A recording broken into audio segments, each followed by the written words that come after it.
साथियों, स्वागत है आपका आज की इस वीडियो में। नमस्कार, मेरा नाम है नरेंद्र सिंह और आज की वीडियो में मैं आपको बताने वाला हूं कि जो फोर्सेज का X4 है, जो नॉन वर्किंग प्लान है फोर्सेज का, अभी दो प्लान काम कर रहे हैं। एक X3 प्लान है और एक X4 प्लान है। तो जो X4 प्लान है वो किस तरह से काम करता है, एक पावर पॉइंट प्रेजेंटेशन के थ्रू हम इसको समझेंगे। एक छोटा सा एनिमेशन मैंने तैयार किया है यहाँ पर, जिससे आपको समझने में काफ़ी मदद मिलेगी दोस्तों। तो चलिए मैं आपके सामने शेयर करता हूँ ये पावर पॉइंट प्रेजेंटेशन, जिसके थ्रू आप समझ पाएंगे कि फोर्सेज X4 की जो इनकम है वो आपको किस प्रकार आएगी, कैसे कैसे यहाँ से आपको इनकम आती है। यहाँ इसकी गहराई से समझना इसको बहुत ज़रूरी है, क्योंकि ज़्यादातर लीडर्स अपने अप्लायंस से ये पूछ रहे हैं कि उनकी फोर्सेज X4 में इनकम कैसे आएगी और पहली इनकम कब आएगी उनको। मैं चाहता हूं कि आप इसकी जो जानकारी है वो समझ लें एक बार, प्लान कैसे ये काम करता है हमारा X4 प्लान। तो चलिए हम इसको स्टार्ट करते हैं और स्टेप बाय स्टेप आपको समझाते हैं कैसे कैसे ये इनकम आपको आने वाली है। वीडियो पसंद आए तो दोस्तों के साथ इसको, अपने जो टीम के जो मेंबर्स हैं उनके साथ आप इसको ज़रूर शेयर करें। मैं इस वीडियो में अपना नंबर डिस्प्ले नहीं कर रहा हूं, जिससे कि आपको कोई दिक्कत ना हो, इसलिए मैं चाहता हूं कि आप इस वीडियो को लोगों के बीच में ज़रूर शेयर करें। चलिए स्टार्ट करते हैं। तो दोस्तों, सबसे पहले यहाँ पर जो अपलाइन आईडी लिखा हुआ है, मींस यहाँ पर आप अपने आप को मान सकते हैं, और नीचे हमें X4 का जो स्ट्रक्चर है वो हमें दिखाई दे रहा है। ठीक है, अब यहाँ पर एक आईडी आती है रमेश नाम को, मतलब हम ज्वाइन कराते हैं किसी पर्सन को और मान लीजिए उसका नाम रमेश है। ठीक है, तो रमेश जो है हमने खुद ही ज्वाइन करवाया है, मान लीजिए इसको मैंने ही ज्वाइन करवाया है, और पहला पर्सन जो कहलाएगा वो ए कहलाएगा, और दूसरा जो मैंने ज्वाइन करवाया है वो है बी, और उसका नाम हम यहाँ पे सुरेश रख रहे हैं। ठीक है, अब यहाँ पर दो ज्वाइनिंग हो चुकी है, मैंने ही दो ज्वाइनिंग करवाई है, ए और बी की।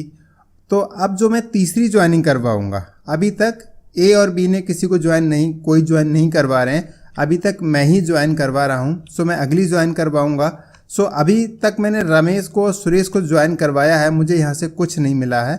बट अब जैसे ही मैं अगली ज्वाइनिंग करवाऊँगा, मीन्स X4 में हमें ए और बी से ना मिलके उसकी जो नेक्स्ट ज्वाइनिंग होती है उनसे हमें मिलना शुरू होता है।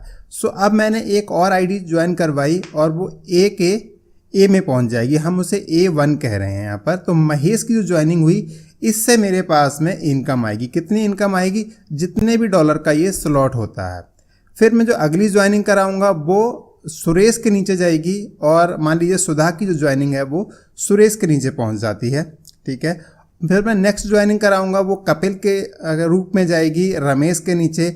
उसके बाद मैं नेक्स्ट ज्वाइनिंग कराऊंगा तो ये पूरा का पूरा स्लॉट जो है ये रिफ्रेश हो जाएगा, और ये इस तरह से ये इसके अंदर कोई आईडी आती है तो वो आईडी रिफ्रेश हो जाती है। B2 जो आईडी आएगी उससे ये पूरा का पूरा स्लॉट जो है हमारा रिफ्रेश हो जाता है। मींस अनु की एंट्री होते ही ये स्लॉट पूरा का पूरा जो है हमारा रिफ्रेश हो जाता है।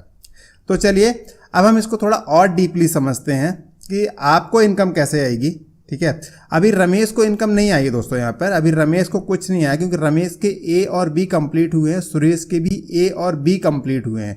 तो अब सुरेश की इनकम आने की का चांस है यहाँ पर, क्योंकि अभी यहाँ से मुझे इनकम आ चुकी है, महेश, कपिल और सुधा की इनकम मुझे आ चुकी है, और अनु की जो एंट्री आई थी इससे ये मेरा स्लॉट जो है फिर से रिफ्रेश हो गया है। रिफ्रेश होने से अब मैं किसी की आईडी लगाऊंगा तो ये फिर से पूरा का पूरा स्लॉट जो है ये खाली हो जाएगा। कैसा खाली होगा एक बार मैं दिखाता हूँ, ऐसा हो जाएगा फिर से ये।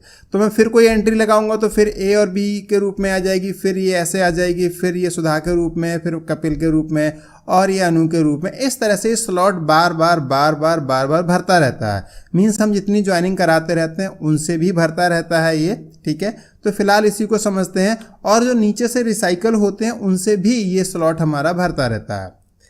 तो अभी देखते हैं यहाँ पर कि जो अपलाइन की जो आईडी है हमारी, ठीक है, अभी हम ऊपर यहाँ पे किसको रख रहे हैं? अभी हम यहाँ रमेश को रख रहे हैं। अब रमेश को हम यहाँ पर अपलाइन मान रहे हैं। अभी तक मैंने यहाँ पर अपने आप को अपलाइन माना हुआ था, बट अब मैं रमेश को यहाँ अपलाइन मान रहा हूँ। तो रमेश को अब इनकम दिलानी है। रमेश को इनकम कैसे आएगी? तो रमेश के नीचे जो ऑटोमेटिकली, मतलब मैंने ही दो ज्वाइनिंग लगाई थी।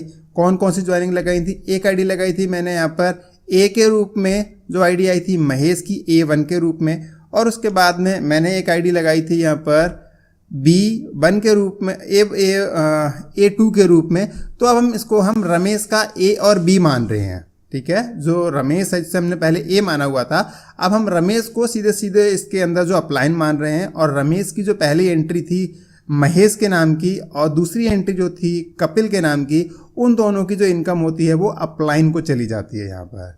ठीक है, तो अब कपिल की और महेश की इनकम ऊपर जा चुकी है, ए और बी रमेश के कंप्लीट हो चुके हैं। यहाँ तक हम पिछले स्लॉट के अंदर मैं रमेश के लिए इतना कर चुका था। अब जो महेश और जो कपिल आए हैं, अब या तो ये कोई ज्वाइनिंग लगाएं महेश और कपिल में से, या रमेश कोई ज्वाइनिंग लगाएं, तो वो एंट्री जो है वो कुछ इस प्रकार से आएगी और उसकी पूरी की पूरी जो इनकम है वो रमेश को आ जाएगी। मीन्स A1 के रूप में जो एंट्री आएगी, अगर रमेश लगाते हैं तो वो A1 के रूप में ही इस तरह से स्लॉट खुलेगा, अगर कपिल लगाएंगे तो B1 के रूप में वो खुल जाएगा। ठीक है, सो अभी चलिए, अभी रमेश ने ही एक एंट्री लगा दी और वो महेश को मिल गई यहाँ पर, और वो शिव के रूप में एक एंट्री आ गई यहाँ पर। अभी रमेश ने एक और एंट्री लगा दी और वो एंट्री जो है वो कपिल को मिल गई और वो रवि के रूप में मिल गई। ठीक है, सो अभी यहाँ पर 2 एंट्री कंप्लीट हो चुकी हैं। अब मान लो कि जो नेक्स्ट एंट्री है वो महेश लगाते हैं, तो महेश लगाएंगे तो वो A2 बन जाएगी और उसकी इनकम किसे पहुंच जाएगी, वो रमेश को पहुंच जाएगी। एक एंट्री रमेश ने लगाई तो वो मिल गई किसको, महेश को, और एक एंट्री महेश ने लगाई तो उसकी इनकम किसको मिल गई, रमेश को मिल गई। महेश की लगाई हुई एंट्री की इनकम रमेश के पास चली गई, और रमेश के लगाने से क्या हुआ था कि एक एंट्री A और B जो के रूप में, पहला जो A था महेश का A बन गया था उससे, तो अब महेश के A और B दोनों कंप्लीट हो चुके हैं। किस किस के रूप में, एक शिव के रूप में और एक रानू के रूप में। अब चलिए कपिल की तरफ मूव करते हैं। कपिल का जो यहाँ पर स्ट्रक्चर है जो हमें दिखाई दे रहा है, अभी उसके कपिल में यहाँ पर B1 कंप्लीट हो चुका है रवि के रूप में। अब जो नेक्स्ट एंट्री आएगी B2 के रूप में, वो आएगी तो फिल भी होगी और उसकी इनकम किसके पास जाएगी, रमेश के थ्रू। रमेश के जो ऊपर जो डायरेक्ट अपलाइन है उनके उतने ही डॉलर का जो स्ट्रक्चर है उसके अंदर जाके वो फिल हो जाएगी। मींस ये पूरा का पूरा स्ट्रक्चर जो है ये रिफ्रेश हो जाएगा, और रमेश का पूरा जो X4 का जो स्लॉट था, मान लीजिए ये $80 का स्लॉट था, तो $80 का पूरा स्लॉट जो है रमेश ने अभी ने यहाँ से 80 करके 3 बार इनकम कमाई, यहाँ से $240 कमाए रमेश ने। और जैसे ही छठी एंट्री आई इसके अंदर पूरा का पूरा स्लॉट जो है वो यहाँ पर रिफ्रेश हो गया। दोबारा से अब रमेश को ज्वाइनिंग कराएंगे तो वो सीधे सीधे इनके स्ट्रक्चर में आने के लिए रेडी हो जाती हैं दोस्तों।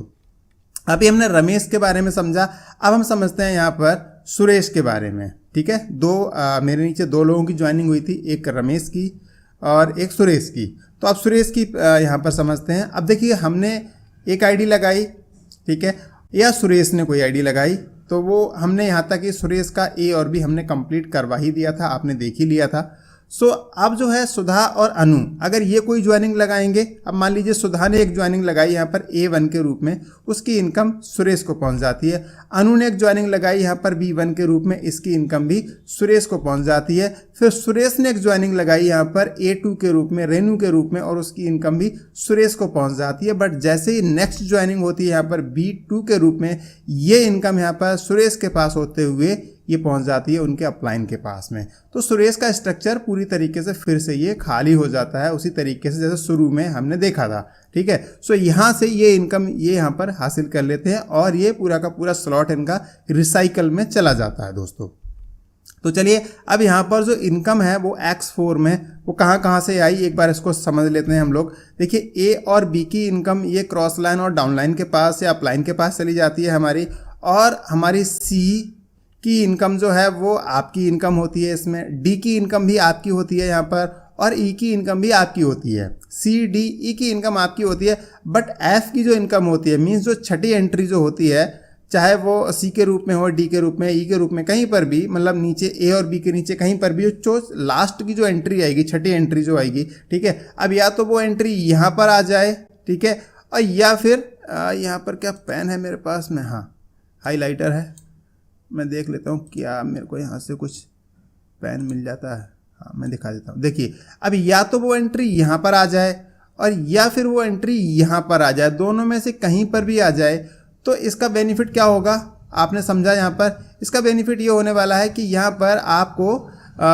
उसकी जो एंट्री है वो रिसाइकल में चली जाती है दोस्तों, ठीक है। सो ये पूरा का पूरा जो प्लान था हमारा, ये इस तरीके से X4 प्लान है, ये काम करता है, ठीक है। यहाँ अपलाइन जो है F के द्वारा अपलाइन के पास में ये एंट्री चली जाती है।